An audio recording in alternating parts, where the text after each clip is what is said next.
Hey guys, how's it going? Thanks for joining us tonight. It's a brand new feature we're going to be having on the YouTube channel. It's our campaign countdown. I'm joined by Wes Charger Collins. That's his nickname, and it is also the name of his book. Welcome, Wes.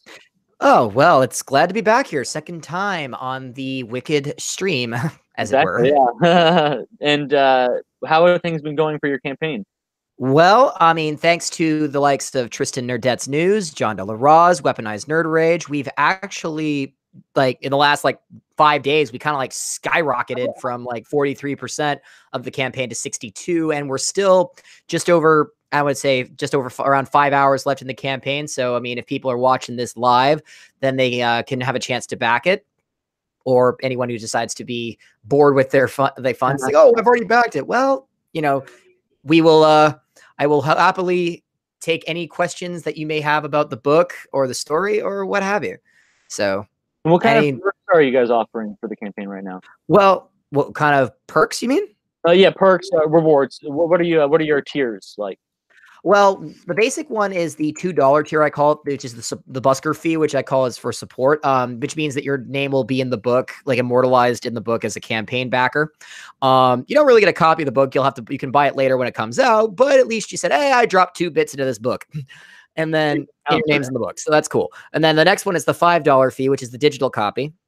And the digital copy differs from the hard copy in the fact that the digital copy is black and white, but that's also why it's cheaper, and we don't have to ship you out any files or anything like that. So that's useful. And then we have the $8 one, which is the hard copy. So you guys will get the hard full color 32-page issue 1 of Charger. And then after that is the most popular one, which is the $15 one with plus shipping. It's the bonus content, which also includes a poster, trading cards from for the wave 1 of trading cards, and the digital copy and the hard copy. So you kind of get a nice bundle. And then the final tier, which is, we call it You Are What You Wear, because you get all of that and you get a t-shirt on top of that. So we've had quite a bit of a plethora of merchandise and material that you guys can pick up for Charger issue 1.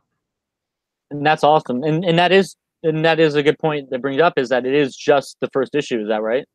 That's right. Having said that, thanks to Wicked Publishing, I mean, I know I haven't signed any paperwork yet, but that was only because we're waiting to get everyone paid. And once everyone's paid, we can start moving forward with the next project and, of course, future issues. But because you guys have been offered to help out in such a big way, should we hit the goal line, we can actually start pushing towards and making progress on issue 2 right out of the gate without even flinching.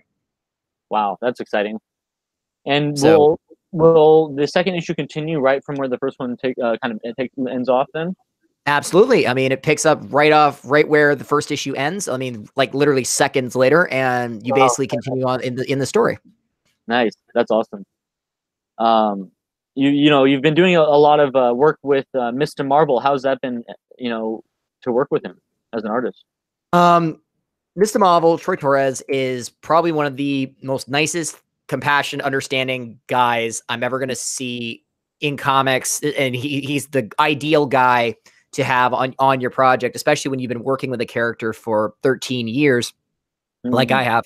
And you just kind of, long time. Yeah. And Panzer in Comics, hello there. Hey, welcome to the final countdown. For real. Job from Arrested Development here to help us out with that. Oh, geez. But we are here talking the final countdown with Charger, and we're just goofing off, taking questions, and just talking about the book. Feel free to enter into the chat if you have any questions for Wes here, and we'll do our best to get those answered for you. Well, as much as reasonably possible, of course. You mentioned, working with Troy has been, just amazing. And you also said that you've been working on this character for 13 years now. How was that, taking this thing that you've been, in your mind and working on for so long, and then to actually see it coming to the page with the different artists that you've been working with? like had a revolving door of people wanting to commit to the book and then wanting to walk away from the book because of one reason or another. And I was always kind of getting let down by how many people have come on and how many people took off and this, that, and the other thing. 2018 was where I really started to get headway with that. And I thought, well, Troy's not going to do, he only, like, when I asked him to do the cover, he did that. And he thought, well, he's going to overprice. He's going to do this. He's going to do that. And he's gonna friggin' he's not gonna do the main book. Because he's got his own projects. I mean, he had one pool at the time and he was doing other things.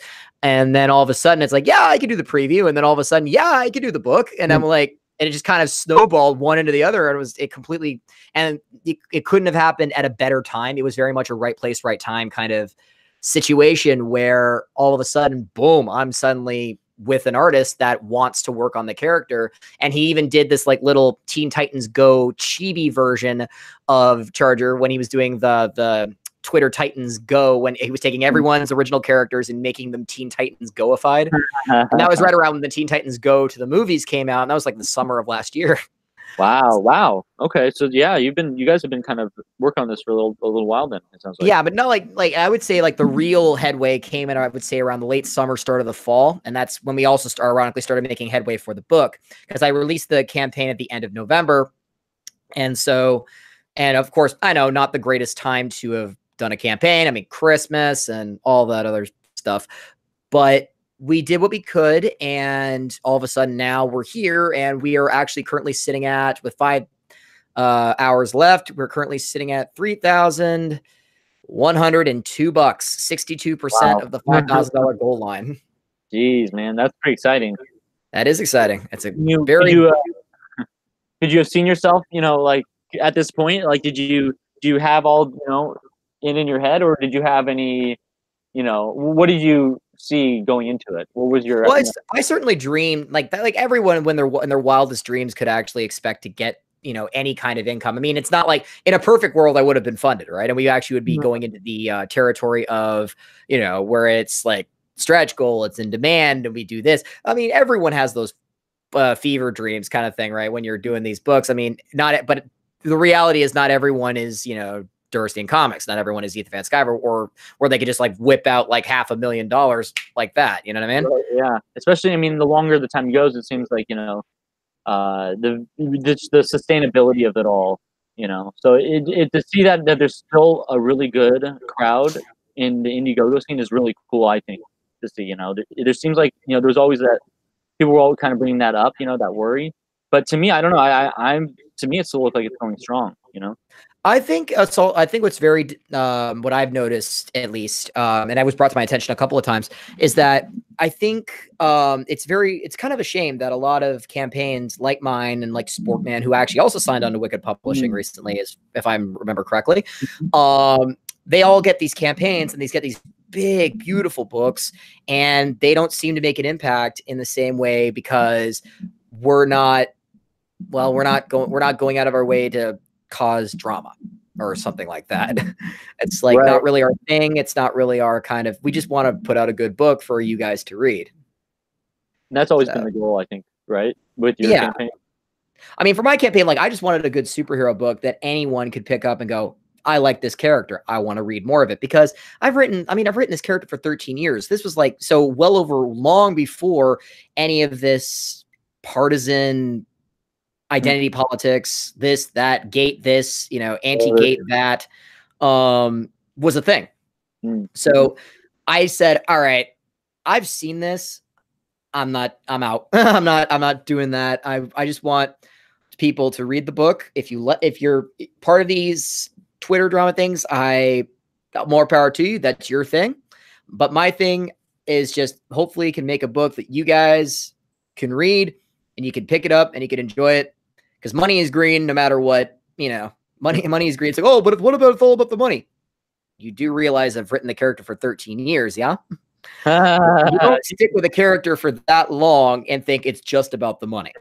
There's gotta be some passion there behind it. Oh yeah. You've built because at that point you kind of have built an entire world of characters and a cast and stories. As I've said on Wicked's original stream, that I was a part of and other things, I've actually written about 55 issues of material for those series. That's a lot of comics. It's a lot of arcs. I mean, a superhero can go through a lot in that many issues. Oh yeah, like that's like, you know, like, I mean, 100 issues alone is like is a milestone for anybody. But if people forget 50 issues is a bloody milestone. It's like, if you can get that far, you're doing something right. Exactly. So it's fantastic. You know, so but if when you have a character like Charger who's very much in the spirit of, you know, of Spider-Man, of, you know, the Flash, of like Superman, all these other characters, you someone's messaging me. Social media, damn it. You need a Charger ringtone going, you know? I actually should. Oh, that would be a great idea. I think that'd be fantastic. Oh, that's awesome. I mean, it's like, you know, I mean, the character does have a musical background, so why not? Why wouldn't he have his own ringtone? I was just thinking, you know, there really needs to be a Charger theme song if there isn't already. I know, right? So it's like, I think it'd be, you know, I have considered speaking to a friend, an old friend I used to play in bands with in high school and in my college years. And he actually has a band out called Arcane Ghosts. And I was really enamored with their material that I was like, I wonder if I should ask him about if I could license one of his songs for the marketing campaign for when Charger actually starts going beyond the crowdfunding and we start getting out into the world. You know, once the book is actually like in our physical hands and we start kicking it off to stores and whatnot, like people would be interested. Like, I want to buy this book. And I thought, well, music's part of his character. Why not? Right. I mean, that's what kind of makes him stand out from a lot of traditional superheroes in a lot of ways.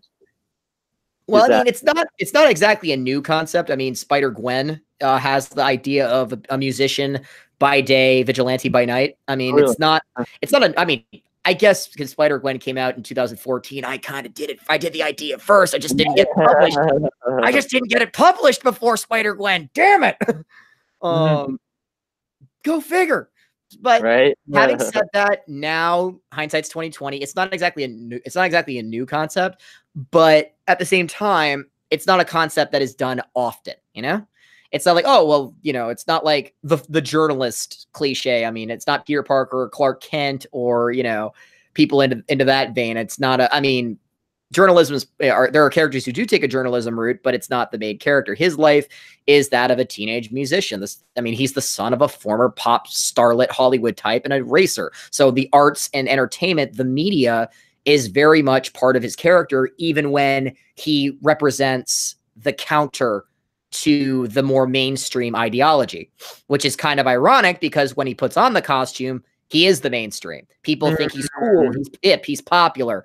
And so the dichotomy and the polarizing viewpoints of in costume versus out of costume is a dynamic I've always loved playing with. And if you think about it, it's fitting for his character because electricity is a very polarizing thing.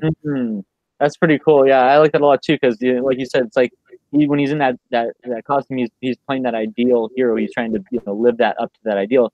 And at the same time, the punk rocker in him, he's like, he just doesn't, I can't care, he's got that rough edge, I'd imagine. So. He's got a chip on his shoulder, and he obviously tries to, he gets suckered in like I think any kid would when they got powers and they have exposure. It's kind of like you're getting your due, so to speak. And we live, and so it's like the idea of a person. It's like you're not thinking about what others might be going through because all of a sudden now you're no longer part of that. You're now mainstream. You're the big dog. It's like, so you stop, and you got to realize that losing sight of yourself isn't the best way to move forward. And that sometimes doing the right thing isn't what is popular.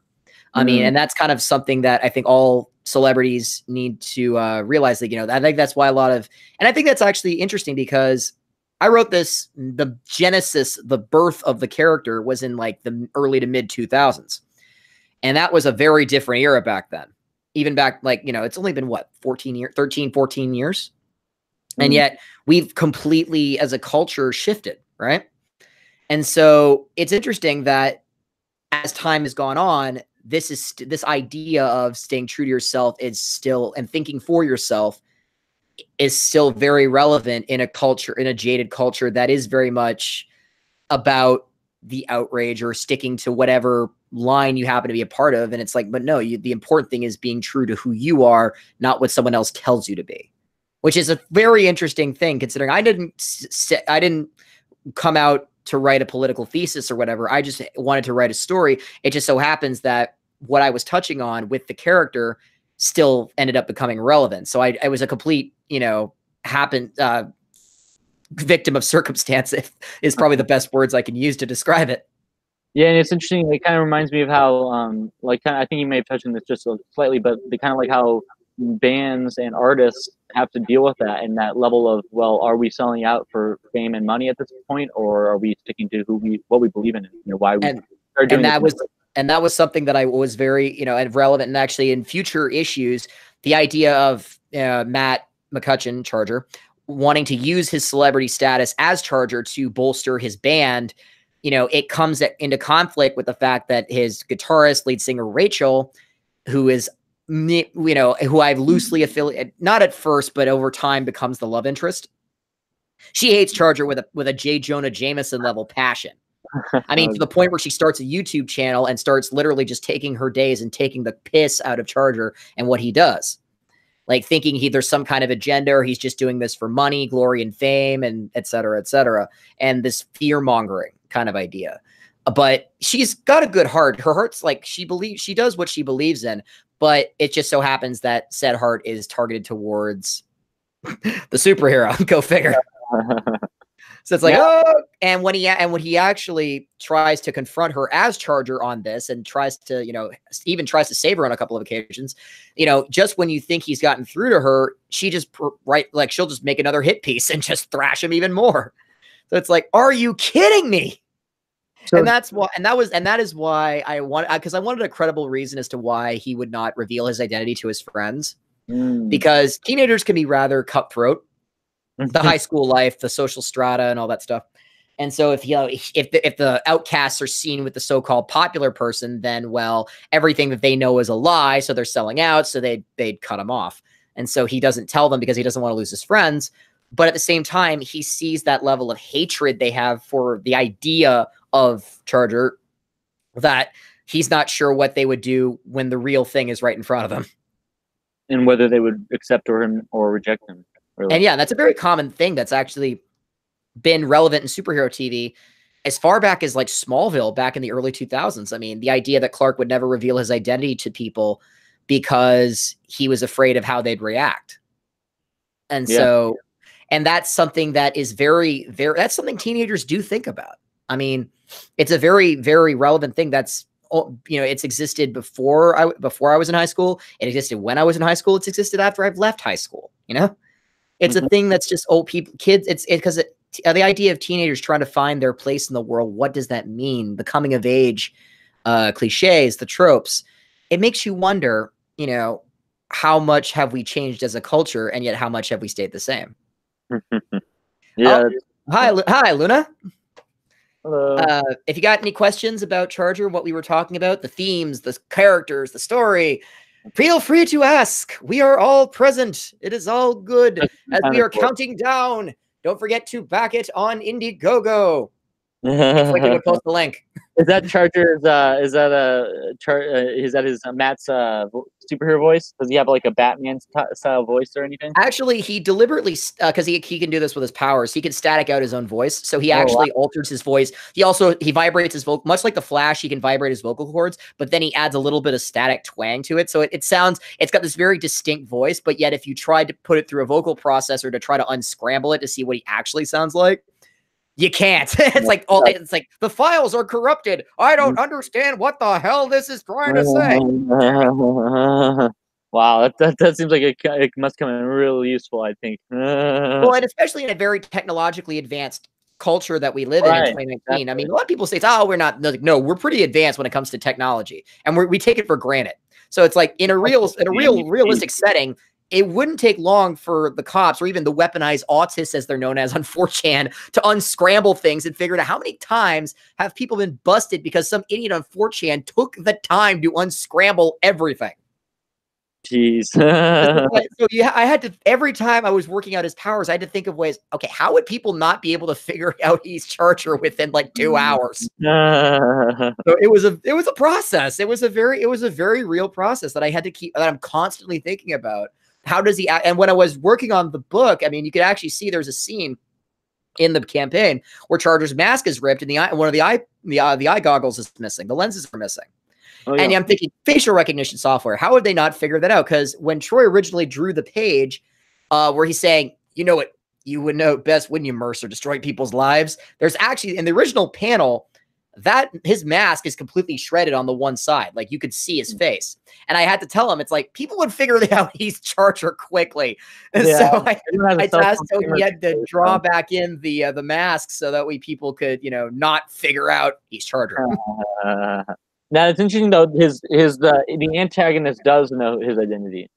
Actually, he knows it by accident. It's kind of like this. Oh, I can't believe I didn't think of that sooner. So he probably kind of like didn't know for a long time, I'd imagine. Maybe. Well, no, he wouldn't have put it together until, because what you don't see. This is a flash forward. This actually takes place in a future. This same fight is going to take place in a future issue. Oh wow! But with different dialogue and of course more context. And by this point, yes, Mercer does know that he's actually Matt McCutcheon, but it's more of just, it was more of a happy accident than friggin', you know, him actually, and mostly because why Charger is fighting him in the first place, which if I without giving too much away, that's how he figures it out. It's like, why would you suddenly be oh, I get it now. And so will we see what leads up to that then? Oh yeah, in fact, the page 6 gives you that straight away. What with the short version? Well, this is the short version. The long version? Well, that's a different story entirely. And that's in the following 6 or so issues are all the events leading up to when he's face down and face up in the concrete. Jeez, yeah, you can imagine how he gets from point A to point B there. You know, like I'm sure a lot goes down. Oh yeah, and it's like, and of course, not only is his origin, but how he was living in squalor in suburban Toronto, how he actually got his powers. You meet his friends, you know, how he learns how to use his powers, how he gets the suit, how he actually becomes a crime fighter, how he gets suckered into the Hollywood life. And then of course that part. And of course, his first major encounter with a supervillain, and then he runs into his boss, who then punches him through a building, and then we get the climax. As happens every now and then. Well, I mean, you know, it's severance packages. You got to fight for them. Exactly. You know, get what you do to you, man. Well, I mean, you do realize that in 2019, how many friggin' media companies are friggin' cutting their workforce? Now you mentioned it's going to be a Hollywood lifestyle. So is he going to become a celebrity? Well, his masked identity is going to become a celebrity. Yes. His alter ego, not so much, because his mother was Terry Lynn McCutcheon. Terry Lynn McCutcheon was a up and coming A-lister, and then some 8 years previously, after the death of his father, her husband, Lindsay Lohan herself in her career took a huge nosedive.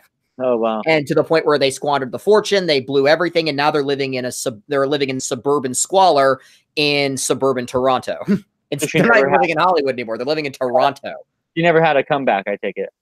No, I mean I haven't. And it's funny because even 55 issues, I've been back and forth on whether or not I should actually give her a happy ending. Because I don't know, because the dynamic of the two of them, I wanted to be the antithesis of Peter Parker and Aunt May.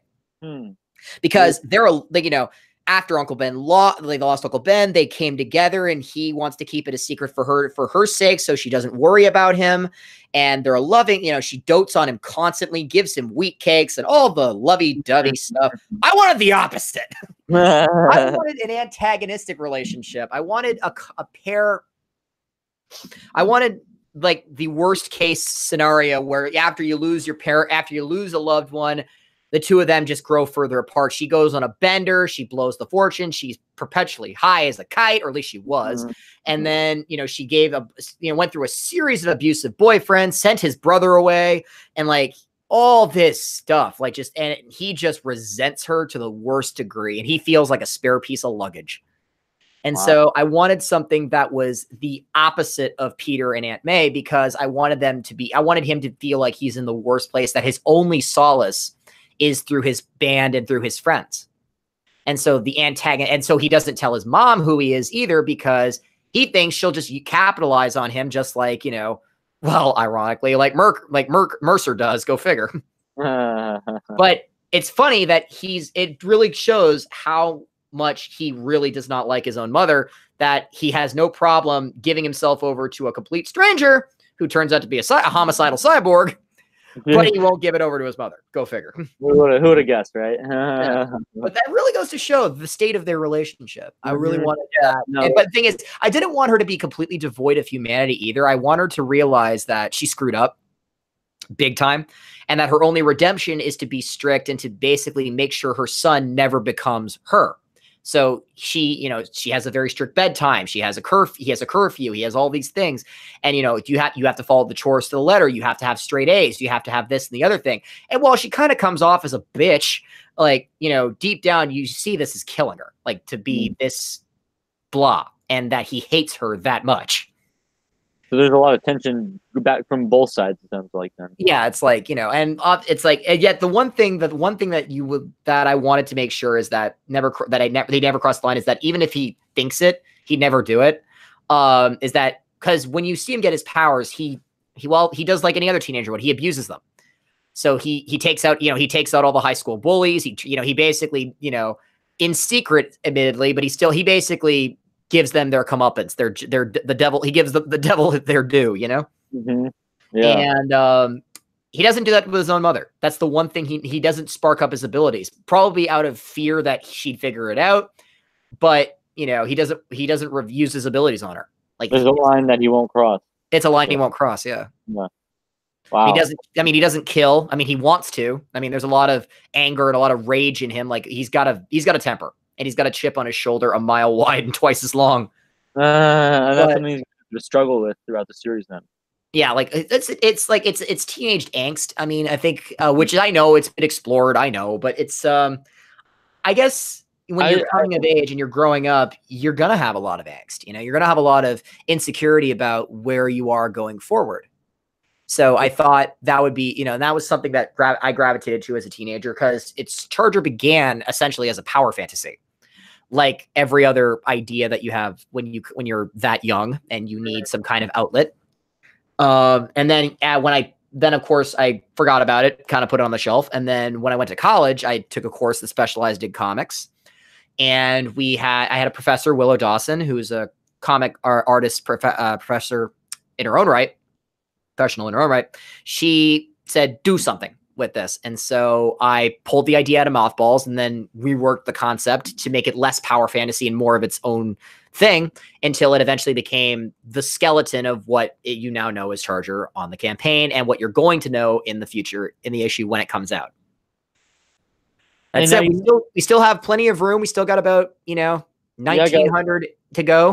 How much time is left on the campaign? It's about 4.5 hours, I'd say. So but we still have people backing it. I mean, we're coming down to the wire. I mean, I know whoever comes to watch this after the fact, I hope you guys pick up issue 1. We're hopefully, I'm looking at the guy on the other side of the screen with Wicked Publishing, can get some stuff up in their official merchandise store, and we can actually start selling the book and through other means, and of course through that. Or you guys can badger your comic stores to actually pick up the book. That would be awesome, wouldn't it? That's an idea, wouldn't it? Right? How much better could that be, man? Well, I mean, you guys are currently working through Jack Irons. I mean, Sporkman Goes to Japan is also coming up. And of course, me and Mr. Marvel and Catherine Ellis, CO64 on DeviantArt, Crank Rat Cat on Twitter. And of course, Mr. Marvel is Mr. Marvel. Now, you mentioned the story takes place in Toronto. Does the city play a large role in the city is a character. I wanted, because I grew up in Toronto. I live in the shadow of it these days. And I've always said this, I still say it, outside of Canadian movies like Strange Brew or Scott Pilgrim versus the World, Toronto does not get any love from the media. It really doesn't. I mean, we've been used even as far as recently as the DC movies Shazam or DC's Titans on DC Universe streaming service. Toronto gets used a lot for superhero material, for superhero shows, superhero movies. And yet Toronto has never been considered a major metropolitan player, which is hilarious considering in 2019, we're now considered a more dangerous city to live in than New York, which is weird. I never thought that would ever happen. Very strange. But now that is indeed the case. And it's like, but when you actually go down through the downtown core, I mean, I could go down Front Street and all of a sudden I'm looking up and I'm just seeing, and in fact, I mentioned this in the book, like in the first page, straight out of the gate. I say, many a kid looked up at the cityscape, wondered what it would be like to fly through those chasms and just how freeing it would be. I was one of those kids. And I wasn't necessarily talking I wasn't having that. That was actually probably the most meta I'm ever going to get in the book, because I wasn't just that wasn't just through talking through Matt's perspective. That was talking through my perspective, because every kid who grew up in Toronto looked up and said, that's cool. Like, because they could literally envision superheroes crashing through the buildings and just going through, and right out of the gate, that's what I do. I have Charger crash right through a building. Do you have crashes through a few buildings, but that's neither here nor there. Do you have that giant spire in the comic at all? Oh, the CN Tower? Is that what it's called? Yeah. CN Tower, yes. The CN Tower actually it's not in the first issue. It, however, does crop up in future issues. I mean, it's Toronto. I mean, every major landscape. I mean, this will definitely be for people who grow up in the Toronto area. So Torontonians, Canadians, they'll appreciate a lot of isms, because the city is a character as much as it is as the book. But however, at the same time, much like any kid who grew up reading Spider-Man, you could live in Los Angeles. You still related to Spider-Man, even if you didn't live in New York, right? Yeah, that's a good point. Yeah. So that I wanted to give that same feel that while if you lived in the city, you would appreciate the things a little bit more. It doesn't really matter if you live in Toronto or not. You're still gonna, feel part of the world, so to speak. And if you live in a city, you're gonna feel those familiar city sights. But if you're not, then you're gonna see this totally different atmosphere. And it's, either way, I think you'd really have a good time enjoying Charger with that. Yeah, because there's I know a lot of people who grew up in very rural areas, and they still appreciate superheroes. They still love superheroes, exactly, and that and I really appreciate them. I mean, I appreciate anyone who buys the book, and hopefully enough people buy the book, not just through the 4 hours we have left on the campaign, but we also have, but also through Wicked, and of course through the shops, and however we manage to get this book out there. There is a guarantee, at least the book is getting made. I want to put that out there to everyone. The book is now officially going to be made. It's coming out come hell or high water. The perks. Well, we'll get to that, but you guys will get your stuff. That's a guarantee. Nice. Yeah, that's awesome. And then how will work proceed on the future issues? Have you begun writing on the next? I have the scripts for 10 issues worth of material already written. Dang! So you're ahead of the ball game on this one, really. When I said you've been working on this book for 13 years, you have a lot of time. Yeah, for real. But right now, all my effort is focused on just getting the first issue out to the masses, and hopefully people buy it, for better or for worse. For better, not for worse. And then we'll just see where we go from there. If you've got any other questions, I'm very free to talk about it. I'm very open to that. What do you mean in terms of? If you got any other questions? I mean, we only got 3 people watching, but give us your questions. We need your questions. Humans in the chat. Feel free. I'll say hello. So you see me there. I'll go ahead and reply to you as well. And so if anyone has any questions, feel free to bring them in. We're going to be streaming for about another half an hour or so, I would say, or give or take. And so, feel free to join in. Yes. I mean, like I said, we're screwing around.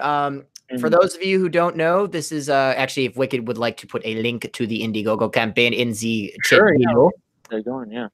That would be not a bad idea. Why am I talking like German? I have no idea. Hey, it's not a bad accent, actually. Oh, God, that's completely butchered. Hey, man, I can't tell, so fooled me. I can't do accents at all. Oh, trust me, my accents are terrible. But having said that, then again, I guess it's the things you learn. It's the things you learn while reading comics, Bill Maher.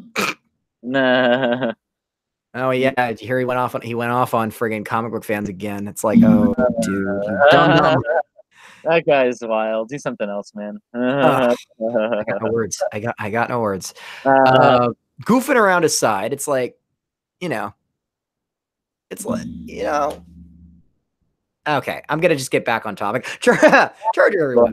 basically, what he's trying to say is back this book. Is that what I'm trying to understand here? Basically, I mean, back the book. I mean, Mercury is just one character in the first, but the first arc he runs into another costume villain known as Bakudan. Bakudan is a mercenary for hire who basically carries out a lot of Mercer's jobs. Kind of, so that effectively makes Mercer like a Lutherian kind of Kingpin-esque kind of character, like a Lex Luthor kind of. Although, ironically, he's a cyborg, so think of him as essentially as evil Tony Stark. So instead of wearing the Iron Man suit, he put the Iron Man suit in his body. Whoa. The thing is that what you see is that Mercer actually, even though he's made of metal, Mercer has the ability to adapt to whatever trauma he happens to be under fire from at any given time, although it's typically only one or two things at a time. And so as such, even though he's clearly gotten his face mangled by Charger, it's not doing a whole lot of damage. And of course, he's throwing Charger around like he's paper. So apart from the super strength and the flight and the endurance, he can take a shit kicking. So, and that's because he has the ability to adapt, which sucks because one of Charger's things is that he's got super strength when he's in contact with metallic objects. And if Mercer's mostly made of metal, then you'd think, oh, he should be able to beat the crap out of him. Not when your body can adapt to whatever trauma. So basically you're punching a steel plate and nothing's happening. Even if it's not hurting you necessarily, he can hurt back just as hard. Jeez.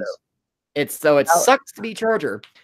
However, what kind of world is, because I was curious about what kind of a world are the people, like the common civilians, are they aware of superheroes? Have they seen this before, or is this a totally new concept to them? Well, depending on how and where in the we decide. I mean, Marvel and I have debated on putting him in the same universe as Wanpool, and if that's the case, then Wanpool would have had established superheroes running around for at least a little while. But even if that wasn't the case, whether or not there are other superheroes, they wouldn't exactly be a common occurrence, especially in Canada. So it's like, because I mean, most of that shit tends to happen in the United States. I mean, DC and Marvel, for crying out loud. I mean, heck, but you got Alpha Flight. Alpha Flight hangs out in Alberta, guys. Didn't they have a whole team of Canadian Avengers or something though? Yeah, Alpha Flight. Alpha Flight. Okay. But those buggers hang out like in Department H. It's a government thing. They don't actually like live in the cities. They don't like fight street crime and then fight a costume villain. They're usually fighting threats to the nation and things like that. It's not really the same thing. It's not at all. No. And that was a major difference I wanted to have with Charger, is that, like, with the exception of another Canadian published character through Chapter House Comics, the Pitiful Human Lizard, cheap plug. You're welcome, Jason. His character tends to skew more towards a very specific audience. It's much more urban. It's much more hip, if you will. I wanted something a bit less in that vein and more, I would say, traditional in terms of like superheroes. So if he's like the gritty kind of in the world, even though it's much more kind of in your face and in some cases self-aware, I wanted something a bit more straight-laced, a little more conventional. So living in that world with costume crooks and villains. So nothing like too obscene, but it feels like the classic Spider-Man and Invincible books, where you're not fighting some kind of intergalactic threat or whatever. No, it's like you're living in the world, so to speak. And that was what Spider-Man was back in the day. He wasn't fighting like a cosmic level threats on a Tuesday. He was, dealing with what was going on. He had to fight the Lizard, who was like, his professor, like Dr. Connors, who was a friend. And then, so these are people he knew. This is personal, Yeah, that's interesting. It is all, in a lot of ways, it's more of an intimate style of superhero, Yeah, so it's much more, it's not as nitty gritty street level as, like, say, Daredevil or anything like that. But which is very much sequestered into a specific block of New York, and it's very gritty and very street level and very realistic, or as close to realistic as you can get in the Marvel Universe. This is much more broad. It's much more broad in that spoke. I mean, when you have a character who's got Superman-esque level powers, or relatively speaking, then you're going to have threats that are going to be bigger, but at the same time, I didn't want them to be so big that they could, nuke an entire planet in an afternoon. You know what I mean? at least not right away. I wanted to work up to that. I didn't want him to just fight aliens like off the gate. You know, it's just like, it's not something you deal with, you know, but you are going to deal with someone who's, you know, been wronged, horribly wronged. And then they just turn into a serial killer in a desire to get revenge after they've got these amazing gifts, you know, and they squander them. Wow. So the price of fame. And that's a common recurring moral of Charger. The price of fame, the idea of staying true to yourself, even if it's not popular, or what you're doing is, you know, how you take things the one way to get noticed or to get what you want versus doing what's right. And I think these are themes that are very relevant to teenagers, but also relevant to adults as well. And I think that is something that I think is missing in a lot of mainstream comics. I mean, which are more focused on this, that, or the other thing.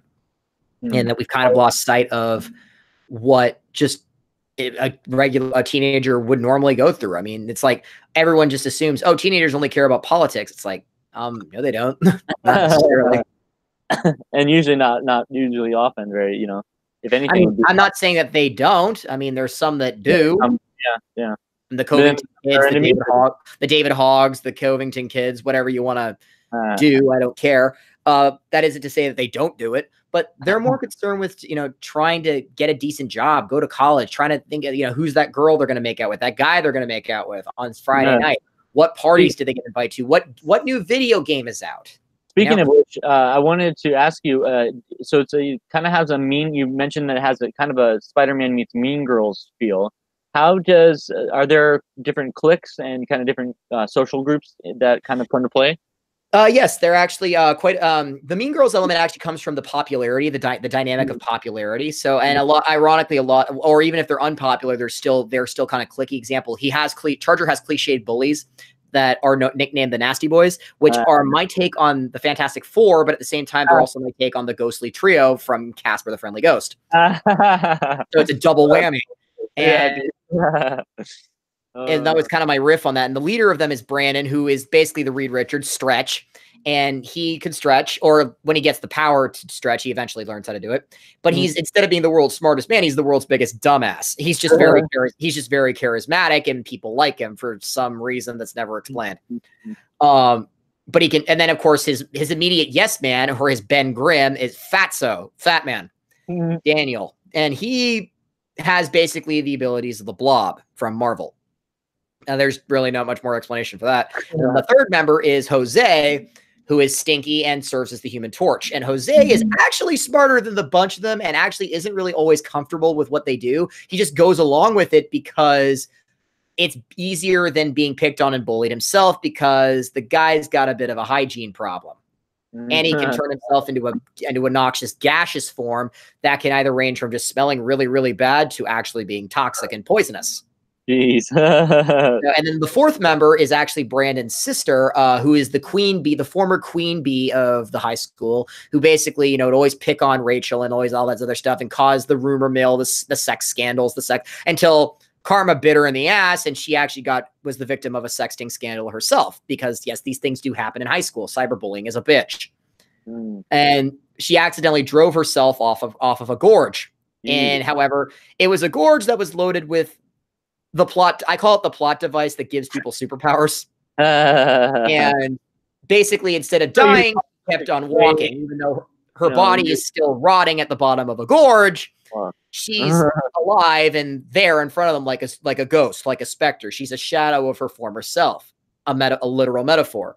And it turns out she's actually a Charger fangirl. She likes Charger. So she not only represents the Invisible Woman, aka she can turn invisible, create force fields, and she can fly and disappear and walk through walls. She took Danny Phantom in a way. She's not only that, she's also Casper the Friendly Ghost. And she's a stalker, it sounds like. No, she's actually a fangirl. She's just a fan. Just a group. She's nice. She's actually kind. She actually cares about it. Good. It turns out that she kind of was after her dying, when realizing that she was dead, that she actually rethought her life. And so she decides to live her afterlife being a little more compassionate, a little more considerate, and being essentially Casper, the Friendly Ghost. However, and it turns out she's also already a Charger fangirl. Go figure. However, she is still a villain to Charger only because she's loyal to her family. So even if she thinks Brandon's an idiot, and she does, she will protect him because he's family, and family is all she's got left. So she will fight the person she actually likes only if just to protect her family. So that's again creating that quartet of the Fantastic Four, but also creating the Casper the Friendly Ghost and the Ghostly Trio. And setting up that tension there between those two characters. And the conflict and, of course, the dynamics between the various villains. So that's one clique. And then, of course, there's other popular people. Example, there's also individual popular people. For example, I call them the metalheads, but basically the metalheads are like this clique of people who are into metal, but they somehow are very popular even amongst like the Jersey Shore plastic types. Mm-hmm. And one of them is a guy named Cole, who is a leader of a band. He actually dated Rachel, Matt's guitarist, for a time when Matt was in a coma. Matt didn't really like hearing about that, but he's a bitch. But and he actually, despite this, he has neglectful parents. One who is a scientist working for Mercury, and his mother is a lawyer for Mercury. And so it all kind of tied back to Mercury Industries, which Charger, go figure, is going to deal with their CEO, Jim Mercer.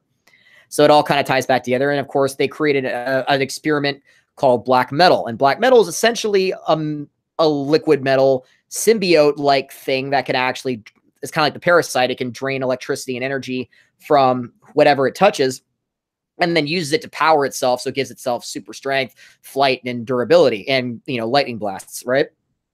Mm-hmm. So it actually gives Charger something to come up against. And even though the thing is, he can't control it because it actually, so far, whoever touches the experiment got corrupted by it and kind of went crazy. Which could happen to him potentially. Well, yeah, that's the whole point, right? Except Charger's immune to it because he's electricity. So it's just going to feed off him like a battery until he figures out how to overcome that, because, heroes overcome conflict. But how? Well, you got to read to find out. Mm-hmm. And it sounds like he's actually able to use his powers in a lot of different ways in it. We've mentioned powers before, but one of them was, in the meantime, while we were talking, I just got a contribution to Charger. Oh, nice, dude. Epic. Thank you, who was ever out there. Hope you're watching the stream. Thank you very much. Thank you for the $14. I will not mention your name. I do not want to dox you on the internet. Right. That's definitely not a good idea. Let's not do that. Let's not do that. Not a good idea. Not a fan. Let's not. Having said that, Charger has, like I said, he's got super speed. He's got flight. I mean, you could read from the campaign. I mean, you could see he can fly from the campaign, literally. He's also semi-invulnerable. So clearly, even though he's getting his ass kicked, he's going through buildings at such high velocities and boats and goodness knows what else, that he's still alive despite, getting his ass kicked. So clearly, he can take his ass kicked in that first fight there.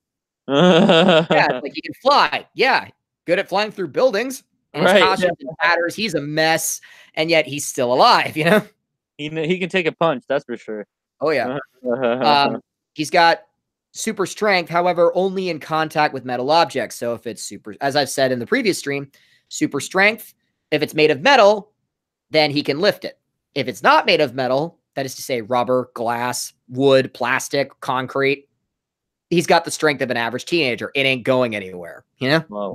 So that's going to create a lot of problems for him off and on. However, I do want to mention, I have never mentioned this in any of the other streams, his gloves actually contain metal plates within them that allow him to mitigate so even though it'll be a bit of a strain for him, he can then lift up the said concrete and plastic, even if it's a bit of a strain for him to do so.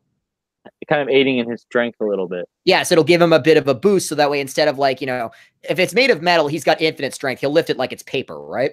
But example, if a building's falling down and he's got to hold it up, then he's going to put his hands up against the thing and the metal plates will then react to him and he'll be able to hold it up, but it's clearly a bit of a strain, Right. You can't do it forever. It's not something. Yeah, he won't be able to hold it forever, Mm-hmm. So it kind of gives him a boost, but it ain't permanent. It is not a be all end all. It just allows him, it's more of an equalizer, you know what I mean? Mm-hmm. So we can't have things too easy, can we? And is that because of metals, like kind of electrical property, the way it reacts? It's a conductor. It's a natural conductor. So as such, if it's a natural conductor, then then it'll feed back into a loop and back into himself. That's pretty epic. And of course, other abilities include he can fire lightning from his fingertips like he's Palpatine. Power unlimited. He can do that. He can also charge up his fists to be like thunder punches and thunder kicks. So like, you know, kind of like the Batman Arkham games where you can charge up your fists like with electricity and just punch the crap out of people. Damn. He can also do it with his feet too. He can also do it with his feet. He also doesn't have to be that overt. He can just literally just put his hand on you and just hit you he just hit you with a taser and you'll just drop to the floor. So he can be a little more, he can be subtle if he wants to. He can be overt or he can be subtle. He also has the ability, what I call electrovision. It's not X-ray vision, but he can see electric currents as they flow through solid objects, even people. So for example, if your cell phone is turned on in your pocket, he can see the electric current running through the cell phone in your pocket. He can also see your nervous system. So he can also see and he can also, and when he focuses really hard, he can actually see Wi-Fi signals as they're pulsing off of and pinging off of Wi-Fi signal towers, and they can, into the air. And by extension, he can hear radio wave and then later satellite transmission. So example, we're talking on this live stream, right? Mm-hmm. He can literally hear everything in this conversation, even if he's nowhere near a computer and he's 5 blocks away. Wow. He can hear this. Pretty much in a way. However, if we were to have this exact same conversation in the middle of a Starbucks, he wouldn't be able to hear shit. Too much interference? No, just no super hearing. It's not across a radio wave or a satellite frequency.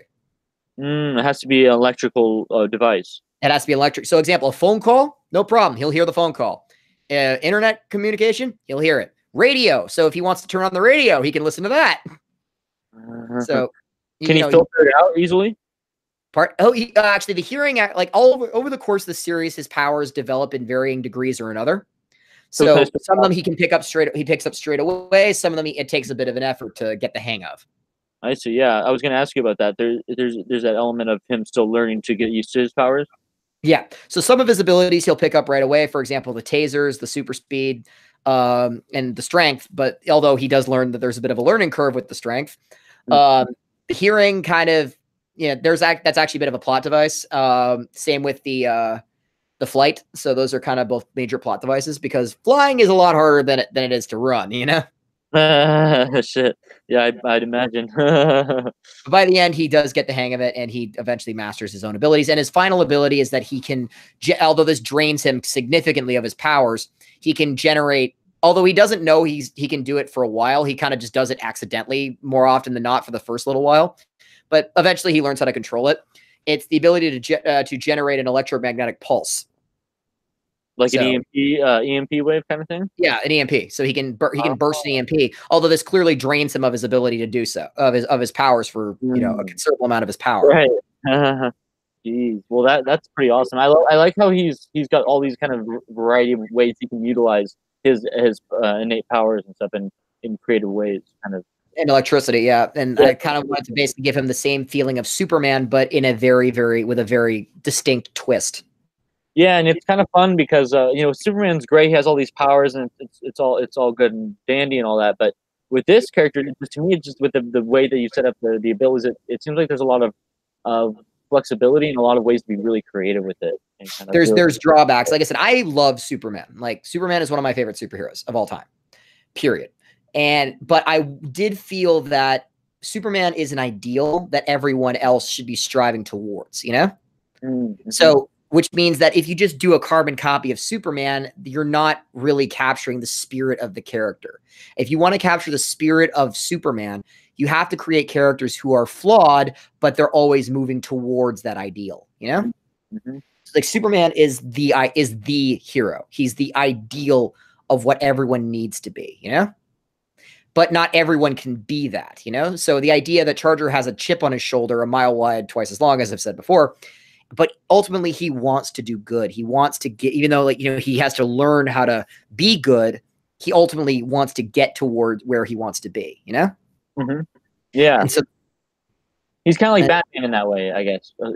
Batman is, I've always described Batman as a man who wants to play God and control the fates of the world around him, because the fate of the world let him down as a child. So he is building himself into a god so he can literally prevent anyone else from suffering like he did. And but because he's trying to do that, his struggle is to stay basically in the same place and not slip. So this far and no further, you know? Right. Keep his sanity intact in a way. Yeah. Whereas Superman is always trying to move towards tomorrow. He's the man with godly abilities who just wants to do good because he can, you know? He kind of represents that hope for the future, I think, right? Exactly. Whereas where in this vein, he's closer to Spider-Man. He's got a chip on his shoulder, but he wants to move eventually towards the right thing, because not because it's responsibility, not because of that. It's just because it is ultimately the right thing to do, and damn anyone who tells him different, you know?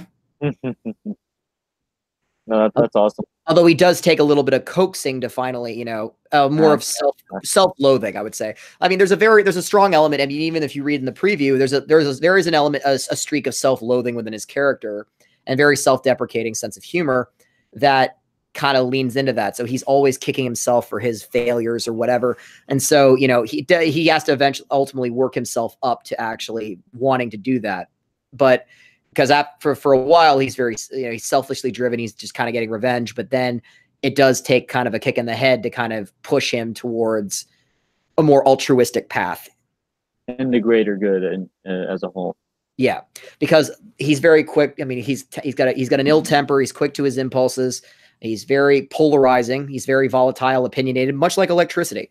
If given the right outlet, electricity is essential to the growth of our society. I mean, it powers everything, you know? And given the opposite, the wrong way, it can be dangerous, volatile, and literally lethal to anybody who touches it. Yeah, that's pretty cool. I think a lot of people will be able to relate to that kind of dynamic of being, you know, wanting to do better and having to fight your own nature and your own better your what is that phrase? And staying true to who you are versus what others want you to be. Mm-hmm. Yeah, no, that's true. That's really relatable, I think, in a lot of ways. Yeah, it's something that I feel has kind of been lacking in a lot of comics recently, and it was just an intro for this character, and I thought it was something that I could, you know, write well. That I feel, and I think there's enough material and enough stories to actually last a good long while, and not just through Mercury, but Bakudan, who's a mercenary for hire with a suit that allows him to create multiple, like basically turn anything into an explosive. Jeez, that's very useful. Yeah, it's basically like Bullseye and Gambit kind of merged together. Nice. It's like, you know, a kind of useful little bugger, and because it's bomb proof, it's all of course resistant to a lot of Charger's attacks. So they're kind of slightly it's, even though the fight would slightly be one-sided, it's much more on an even keel, you know. Mm-hmm. And of course Mercer, who's the cyborg, and then of course I mentioned Black Metal. There are other characters like Shutterbug, who is a woman who can turn herself invisible, but basically like a flashbang. So she creates a blinding white light that then all of a sudden she turns invisible afterwards. Kind of like a camouflage, because she was a photographer who was wronged horribly. And I actually visualized her much like Cardcaptor Sakura from anime. I was very much inspired by that. The idea that she creates these elaborate outfits that only the people who she's going to kill see, and that her friend is involved with them, and she's literally making these cute outfits, and it's very kawaii, which belies her murderous nature. So, you know, I kind of wanted something fun like that. And then of course I mentioned the Nasty Boys, as I said. Other characters like Mr. Mudd, who's basically Mr. Mudd is the extreme example of popularity gone wrong. So basically the idea that popularity is fleeting, that, you know, you will make mistakes, and that because, you know, you're doing things because they're popular, not because they're the right thing to do, you're going to make a lot of mistakes. And this guy was a football star. He was an athlete. He was a champ. He was the big man on campus in high school. But now look at him. He's a 40-something janitor, divorced, you know, beer gut, balding head, you know, life gone to shit. And he's working as a janitor in this very high school that he was the big man on campus. Oh, have the Thank you, Aaron, for bagging the book. About to bag the book. Oh, Mr. Yeah. Mudd actually, at that point, by the end, he just gives up. He commits suicide. He just lies face down in the mud. Turns out, he instead of dying, he becomes a living mud monster. So he's kind of like Clayface and Sandman, where he reforms himself back into what he looked like in high school, and he basically tries to regain his former glory, except now he can turn into living mud, much like the Sandman or Clayface. And, well, mud is grounded water, literally. It's dirt and water combined. So, and Charger's one kryptonite is grounded water. Now, having said that, he can bathe, he can swim like a normal person. So it's not like he's gonna smell. He's not gonna smell ratchet by after a couple days. No, he can bathe, he can take a shower, he can swim. So, but if he so much as use his abilities while he's in grounded water or submerged, he not only could shock everything around him, he can actually shock himself until eventually he dies. So he's not invulnerable to it, I guess. No, he's not invulnerable to his own powers. Like if their feedback short circuiting and shutting him, he's gonna shock himself like a Pichu from Pokemon. Of course he's gonna. Yeah. So I needed a kryptonite kind of. Yes, I mean yes. You can see he can take a beating, but he's going through buildings for crying out loud. I needed something a bit more. Has that ever happened to him in the story so far where we're at? Let's just say he discovers his weakness right before he gets his second wind. Okay. That's all I can say without giving it away what the hell happens in the future issues. So what can you tell us about this first arc? What can you tell us, that the first arc is very much the origin story. It is very much telling the story of who Charger is and how he came to be. So you actually get to meet him, you get to meet his life, you get to meet why he ultimately chooses to be a hero, not because it makes him a celebrity, but because it's just the right thing to do. And ultimately where it sets up the status quo of where his world is going to be going forward. And that's the first arc. And how his becoming a superhero will affect, I assume, his regular life as well. Yes, very much so. And then the second arc, I wouldn't call the second arc an arc so much as it's a series of one-off or two-off stories that are interlocking through the subplot. The subplot being through the band, the Black Static, and it's based that those stories are essentially setting up Charter's Rogues Gallery, or a chunk of the Rogues Gallery, I should say. He's got a good one, huh? Yeah. And then, of course, I have there are other characters I haven't even mentioned that, like Dr. Tesla, who's essentially like Dr. Octopus meets Magneto. He can manipulate electric currents, and he's a mad scientist. He's that kind of archetype. And then after that, after Dr. Tesla, there's like John Silverbolt, who's my world's resident archer, but he's a government operative. So the government tries to take him down, and then of course that doesn't quite work out, and that introduces other heroes into the world. And then probably my personal favorite, which is coming later, is Discharge, or as I like to call him, Charger's Reverse Flash. Oh, snap. Yes, he does have a Reverse Flash. I see. That's pretty epic. And is that going to be later down the road, or is that? Yeah, all these stories I'm just mentioning, they're all characters and villains and stories that they're written, but let's just focus on getting the origin story out to the world, and hopefully people come back to actually getting to go and read those stories. First, we're going to meet Charger before we get to meet all of his fun friends. Yeah, actually, in the first issue, you met Mercer right out of the gate because he's kicking the crap out of Charger. Yeah, true. You meet the villain in the first 2 pages. Go figure. There's your big bad, folks. Anyways, can't trust him, so don't. Your bad guy, he's a bitch. Especially for Charger. Jeez. Especially for Charger. The delicious irony of it all. And then of course in the first issue you meet his mother, you meet his dad, you meet his two best friends, and you meet the 3 of the 4 major bullies. So the 3 of the 4 nasty boys. And so you get to meet in the first issue alone, you get to meet a fair number of characters who are going to become extremely relevant over the course of the series. Nice. So a lot of good stuff that goes down in the first issue then. Pardon me? A lot of different things go down in the first issue. Most of a lot of it is set up, and a lot of it is meeting his world. So you get, of course, like any introduction in the story. But that's why because I realized what I was doing was very much the Brian Michael Bendis Ultimate Spider-Man route, where he didn't really become Spider-Man until about the 7th issue. And so when I realized that quickly, I said, well, I'm not Michael Bendis and I'm not Marvel. So people are not just going to come back and buy the book. So I gave a tease of what's coming in the climax of the fight, and I put it in the very beginning, just with different dialogue. So the dialogue will be slightly altered to reflect maybe some exactly, because this is clearly a flash forward, and the dialogue reflecting there will be of course in real time.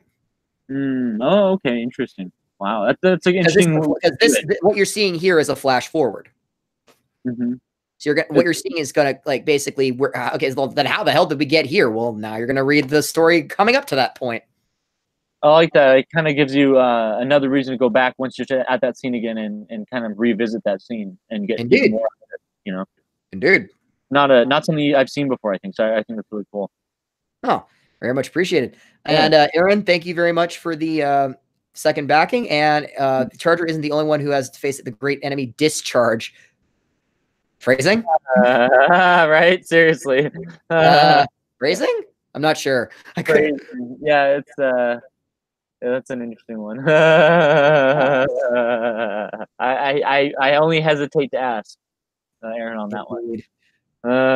It's all coked up for this. Jeez. I was waiting for that. It's funny because on John De La Rosa's stream, I actually mentioned that. I'm actually, believe it or not, I don't do drugs. This is how I talk. Completely straight edge, huh? Not even alcohol or anything? Oh no, I was straight edge for years, but I started drinking in the last little while. I only drink on special occasions. So okay, fair enough. I mean, I probably should have bought a bottle of bubbly, but what can you do? Hey, you're gonna have to get one for once the campaign ends. You know, go out tomorrow. The campaign ends, but actually, I would probably want to buy one for when I have the book in my hands. You know what I mean? Maybe after all the books are shipped, right? Then you can celebrate.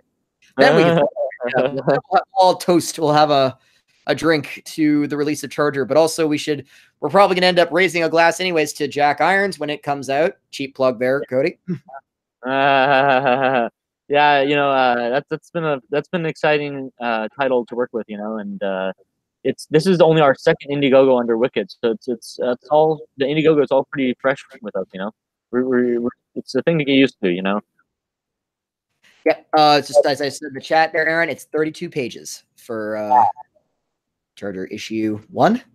That's the first issue, and then of course I think we're gonna shorten it down to like 22 issues for subsequent issues, just to make it cheaper, more cost effective for not just you guys at Wicked, but also for Troy and for myself and for everyone else.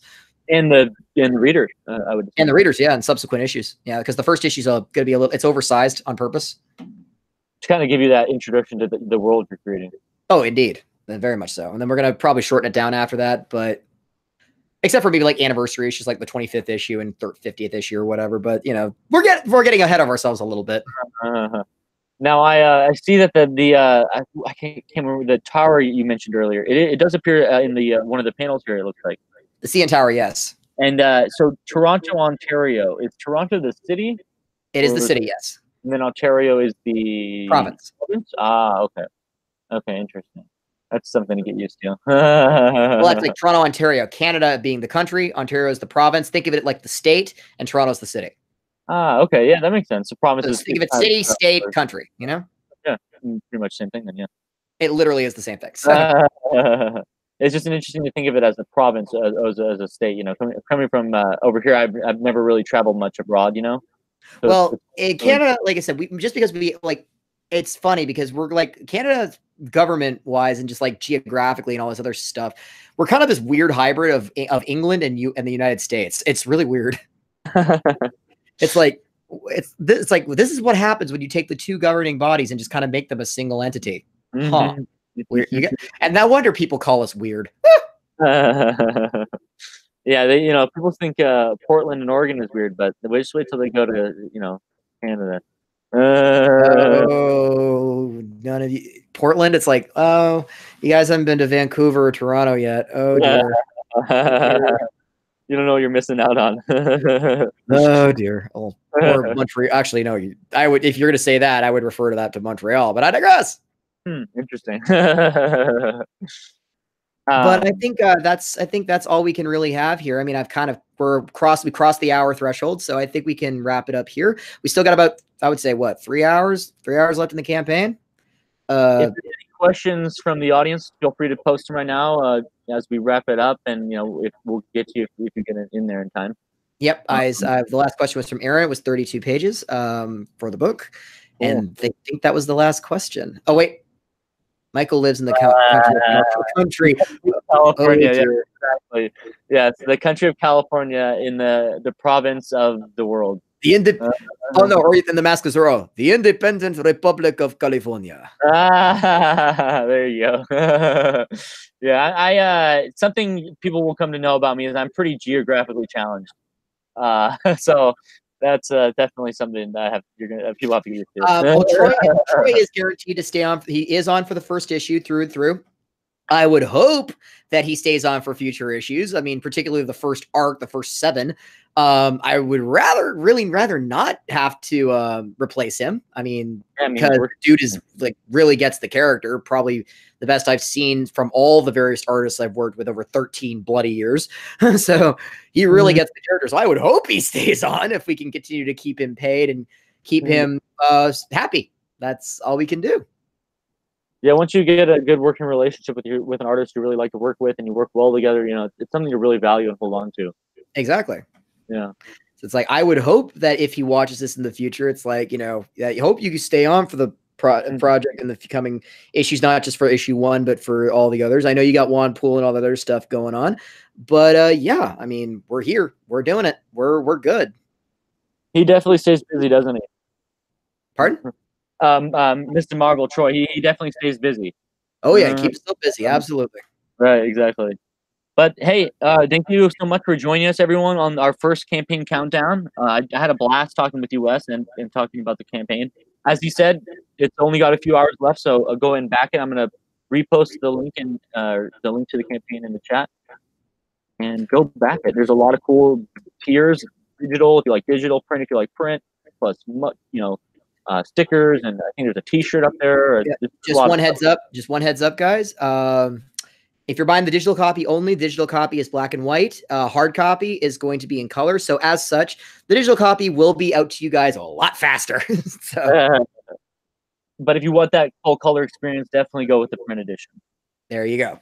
Yep. And hopefully that we still got all charged up. Yes, I am. Well, I will be more charged up if more people back the $55 version of the campaign, because we have tons of shirts to give away. Go for it. Yeah, in all sizes, right? Yes, all sizes. We only have. I can only put like small through XL on it, but if you need something bigger, just private message me directly, and we'll get you a bigger size. Done. Awesome, man. Like, we still got like 21 more shirts to claim. So if you haven't backed it yet, buy a shirt. That'll help a big deal. Right. That's a big one. And with the and I'll have the Charger logo on the front. Is that right? The Charger. We actually haven't finalized the design yet, but I do know the Charger logo is going to find its way onto the shirt in one capacity or another. Oh, that's cool. Nice. So stay tuned for more updates on the design of the shirt. Excellent. Nice. Well, thanks again, man, and good luck on the finishing up your campaign. Congratulations on all the success, and we can't wait to see where Charger goes. Let's find out. Awesome, man. Well, thanks again, everyone. We'll talk to you later. Take care.